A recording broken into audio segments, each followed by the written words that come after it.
some cases, you may be turned down for a job that you feel confident you are qualified for. For those who struggled with job rejections, the role of turning a negative into a positive is to look at how to stay at the top of your game. When it comes to job rejections, the importance is making sure that you are prepared for them and continue towards your goal while being able to move on from it. It can start to become frustrating if you have been trying to get new job opportunities for a long time and you keep getting rejected. So how do you break the cycle of low self-esteem and find some hope in your job hunt? Luckily for you, Manna member, we've produced a list of ways on how to stay motivated when you get rejected from a job application. Remember that while the first step is completing this amazing video, the second and possibly more important step is taking action, even if it's imperfect action. Number 1. Manage your mindset. Humans are more likely to react strongly to negative events than positive or neutral ones. Consequently, when a rejection occurs, it can sometimes be hard to control one's emotion and perspective. Heeding the advice of disappointment, you might want to focus on your future and not on the past. Jumping at a negative response won't help you with your job hunt process, as pent-up frustration does not aid candidates. This is especially true if you have already made it over to the interview stage, since plenty of applicants would not have had that opportunity. People who have been applying to jobs without much success are often their own biggest obstacle. Each job application and interview offers a new opportunity, but some of us can't help second-guessing ourselves because we carry old rejection experiences with us. There are many reasons why a candidate might be overlooked, and these might not be the fault of the individual in question. Employers often lay off funded positions or promote people internally, so you might not be hired for a job you have applied for if you didn't make it through this hiring process. The important thing is to not assign meaning to something which may have been beyond your control. Avoid reducing your goal to a single outcome that allows for minimal opportunities for failure. This often happens when people set a common ending point, like getting a job offer. This can minimize feelings of defeat and boost motivation by also including the ability for something to work out differently than planned. See every work experience and interview as a learning experience, and every interaction with managers as a chance to build long-term relationships.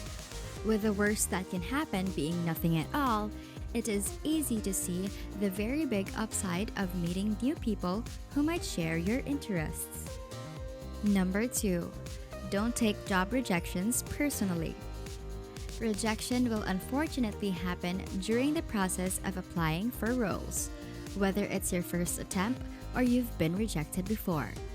Career happiness mentor Soma Ghosh says, "It's important you understand that it isn't personal. The Great Resignation means there will likely be more people than normal applying for the same job.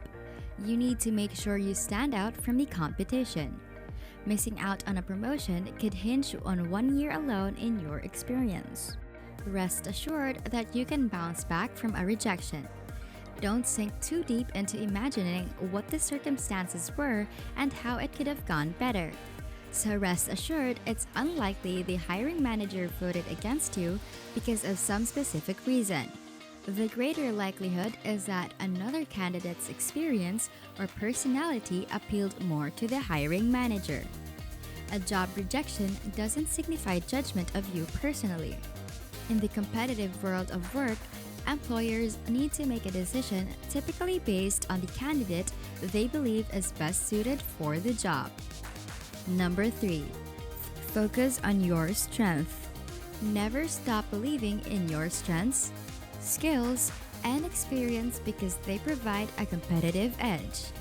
When it comes to finding the right job, look within yourself and make sure You have specific skills and interests that will help identify what you are great at. Emmy Lou, a certified career happiness coach, says, in today's society, we are very achievement focused. Sometimes you'll set a goal, meet the goal, and then move on to the next goal.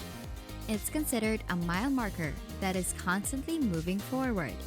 But oftentimes, we forget to reflect on all the achievements we've already achieved. Lou believes that this list of accomplishments will not only improve the candidate's confidence, but help them recall key parts of their successful past experience. When you step into your next interview, even if you feel discouraged or less confident from past results, pull out this list and remind yourself why you deserve to be in that seat. Lou says, reiterate your abilities and list what you have done in previous jobs. Not only will this reinforce your value, but also help with getting a job. Number 4. Acknowledge imposter syndrome. The voice in your head that tells you you're not good enough is poison for your career success. The first step is recognizing that your thoughts and feelings are not real. Jennifer Scurfield, who is a career coach, has said that imposter syndrome is very common and it's not pathology. This is a psychological experience that most of us will feel at least once in our lives. Imposter syndrome prevents you from taking risks, asking for help, and creates self-sabotage in the application process. This is a recipe for a difficult and painful job search. To be truly free from an imposter, you must first become conscious of it and then learn how to change the way you process it by pinpointing why you feel a certain way. In addition, ask yourself if what is being said is true or not, and finally, consider telling your best friend. Individuals can use this technique to separate the voices in their head from their actual self. If you're skeptical of how your thoughts are shaping your actions, it is important to call them out by naming them and visualizing what they represent. Number 5. Don't throw spaghetti at the wall. Those who are unemployed for an extended period of time may feel like the tried and true tactic of responding to as many postings as possible is a good way to find work. With many unresponsive postings, those who apply then do not get the job they were looking for. The best way to respond when applying to job postings is with clear parameters that let you know where you stand in your chances of getting a response. Getting stuck in the same cycle of applying for jobs that you feel will be perfect just because there's something you think of your resume should have, then regretting these decisions as you don't get the job. Don't do that. Give yourself a chance. Think about what type of organizations you would love to join, how you could have a positive impact there, and the traits that make you a great fit for those positions. You should include your transferable skills in your cover letter or resume so that employers recognize the relevancy of your background. Lou says the job seekers put too much emphasis on submitting applications and not enough time considering other ways to get noticed. What I teach my clients is to apply online, but also find a decision maker at the company. Whether it's a recruiter or a hiring manager, and reach out and introduce yourself, she says, emphasizing that networking is also key. There are so many ways to find a job in this day and age, and you don't have to fully rely on job boards. Number 6. Practice self-awareness. Use this opportunity to go over your cover letter and resume for areas where it can be improved. Consider how you answered key interview questions and whether you highlighted your experience in the most favorable light. Then put that experience to work by aiming to do even better next time around. Number 7. Don't keep it to yourself. Job seeking can be a lonely experience, especially for those who have been at it for a while. Job seekers are often isolated. Therefore, it can be even harder for them to find success. People don't talk in detail about their job search either because of confidentiality reasons, or they don't have great news to share, or it's taking too long for them to get a job. It's really frustrating for people when they feel stuck, says Octavia Gordarama, a career coach and author of Prep, Push, Pivot: Essential Career Strategies for Underrepresented Women. It may be difficult to share what you're going through, but Goridama says it's important to find allies who can act as a sounding board and help expand your network.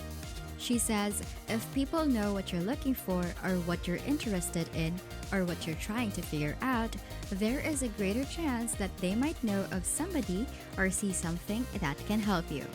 Not everyone can help you, but sometimes there might be a moment of inspiration or a suggestion or a connection that comes out of nowhere that you would have never known about otherwise. Number 8. Take baby steps. Though it can seem impossible to succeed in a job search, humans typically approach this process with a focus on the ultimate goal. Instead, adjusting your perspective and setting achievable goals for every stage of your research is important. Focus on one next step you can take, she says. Is it reaching out to the recruiter to check in politely?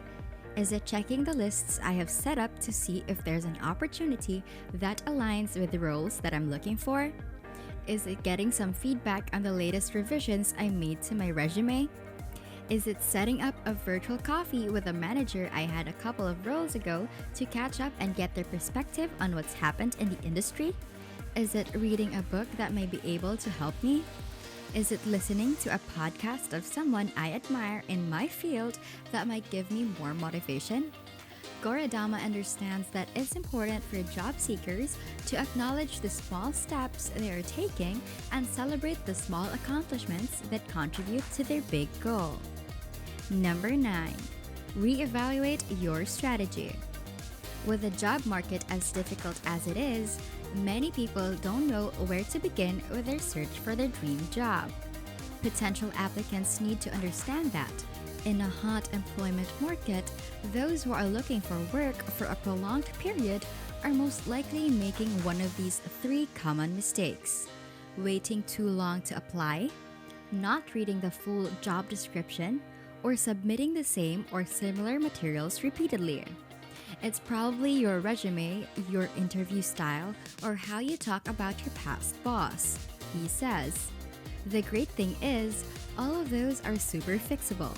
You can have those fixed today if you want. Senadella, a job coach, advises those who feel they may have been passed over for a job due to their lack of experience to carefully evaluate whether or not this is the case and look for ways to remedy their shortcomings. He also suggests practicing with people who can provide honest feedback on how you're going about the interview process so you don't send off a bad first impression. Mostly, Senadella warns against talking negatively of past employers in interviews. Number 10. Seek honest feedback. There is only a small group of people that can say why a hiring manager did not select you for a job, and they're the evaluators. As such, their feedback is incredibly valuable. Senadella warns that there's little incentive to provide honest feedback, and could even fear legal ramifications in saying the wrong thing. That's why it's important to tread lightly if you're asking a hiring manager why you didn't get a job you applied for. One way to disarm the employer so they give you honest feedback is to say, "I had a wonderful time meeting you. Sorry it didn't work out. If I may ask, what would be one bit of advice you would give someone like me if they really wanted to get a job like the one I interviewed for?" By limiting it to one piece of advice, by thanking them for the interview, and communicating that you're very forward-focused and constructive in how you're thinking about it, you may be able to get some honest feedback. Number 11. Get to know yourself. Knowing who you are can have a positive impact on confidence. When you're confident in your personality, skills, and goals, it will show when texting or interviewing people. Jennifer says, confidence doesn't mean being loud. It doesn't mean always being the center of attention. You now know exactly what is important to you. Your values and strengths are communicated clearly. You now know where you would be good for a company. The job specification has been explained to the letter, so 40% of it is completed, and you excitedly move on to the finish line. Being clear about your goals and qualifications for this job, as well as how well you would fit with the position, is extremely important. When we have clarity surrounding our opinions, speech, and posture, it's easier to speak confidently and to be more compelling during conversation. More eye contact builds rapport during an interview as well. Number 12. Take a break and go back to maintain your momentum. If you find yourself getting bogged down with the process, it can be beneficial to step away, focus on other things, and come back with a fresh perspective. After a break, you should maintain your job search until you accept a position. With some proactive planning, like keeping in close touch with your professional contacts and your recruitment professionals, you can also ensure that you don't give up on a role which doesn't pan out. This proactive approach keeps your confidence up and also prevents you from relying on a role landing in your lap. Rejection is never easy, but it offers the opportunity to improve your job search techniques. With persistence and a positive outlook, your dream job could be just around the corner. Number 13. Celebrate wins. Even if you've not yet been given a contract to take on, this doesn't mean that your job search is in vain. What positives have you taken from your experience so far? To be efficient in life, you may want to prioritize what opportunities are most suitable for you. You may know more than before because you did your research or discussed possibilities with friends. With more connections on LinkedIn, personal connections create efficiency. Recognize your gains and celebrate them. That's it for this video, Manna member. Remember to subscribe to our channel, and if you feel like we've delivered value, please share this video with one person. That's right, just one person, as a token of your appreciation for the hard work we put into making content that educates and helps you on your mission of building your own fortune. Remember, you can watch video after video, but it isn't until you actually take action that you'll start to see results. See you soon!